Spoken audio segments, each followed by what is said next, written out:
The Hound of the Baskervilles by Sir Arthur Conan Doyle. Dedication. My dear Robinson, it was your account of a West Country legend which first suggested the idea of this little tale to my mind. For this and for the help which you gave me in its evolution, all thanks. Yours most truly, A. Conan Doyle. End dedication. Chapter 1. Mr. Sherlock Holmes. Mr. Sherlock Holmes, who was usually very late in the mornings, save upon those not infrequent occasions when he was up all night, was seated at the breakfast table. I stood upon the hearth-rug, and picked up the stick which our visitor had left behind him the night before. It was a fine thick piece of wood, bulbous-headed, of the sort which is known as a Penang lawyer. Just under the head was a broad silver band nearly an inch across. To James Mortimer, M.R.C.S., from his friends of the C.C.H., was engraved upon it, with the date 1884. It was just such a stick as the old-fashioned family practitioner used to carry, dignified, solid, and reassuring.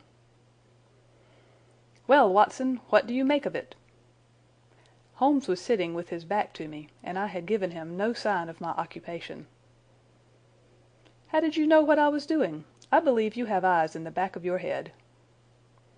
"I have at least a well-polished, silver-plated coffee-pot in front of me," said he. "But tell me, Watson, what do you make of our visitor's stick? Since we have been so unfortunate as to miss him and have no notion of his errand, this accidental souvenir becomes of importance. Let me hear you reconstruct the man by an examination of it." "I think," said I, following as far as I could the methods of my companion, "that Dr. Mortimer is a successful, elderly medical man, well esteemed, since those who know him give him this mark of their appreciation." "Good!" said Holmes. "Excellent!" "I think also that the probability is in favor of his being a country practitioner who does a great deal of his visiting on foot." "Why so?" "Because this stick, though originally a very handsome one, has been so knocked about that I can hardly imagine a town practitioner carrying it. The thick iron ferrule is worn down, so it is evident that he has done a great amount of walking with it." "Perfectly sound," said Holmes. "And then again there is the Friends of the C.C.H. I should guess that to be the something hunt, the local hunt to whose members he has possibly given some surgical assistance, and which has made him a small presentation in return." "Really, Watson, you excel yourself," said Holmes, pushing back his chair and lighting a cigarette. "I am bound to say that in all the accounts which you have been so good as to give of my own small achievements, you have habitually underrated your own abilities. It may be that you are not yourself luminous, but you are a conductor of light. Some people, without possessing genius, have a remarkable power of stimulating it. I confess, my dear fellow, that I am very much in your debt." He had never said as much before, and I must admit that his words gave me keen pleasure, for I had often been piqued by his indifference to my admiration, and to the attempts which I had made to give publicity to his methods.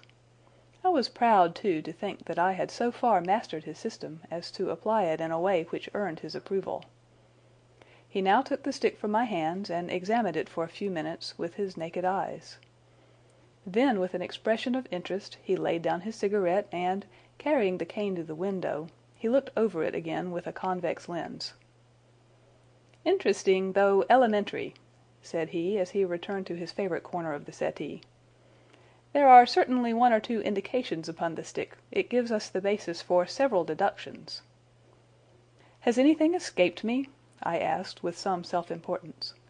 "I trust that there is nothing of consequence which I have overlooked?" "I am afraid, my dear Watson, that most of your conclusions were erroneous. When I said that you stimulated me, I meant, to be frank, that in noting your fallacies I was occasionally guided toward the truth. Not that you are entirely wrong in this instance. The man is certainly a country practitioner, and he walks a good deal." "Then I was right." "To that extent." But that was all.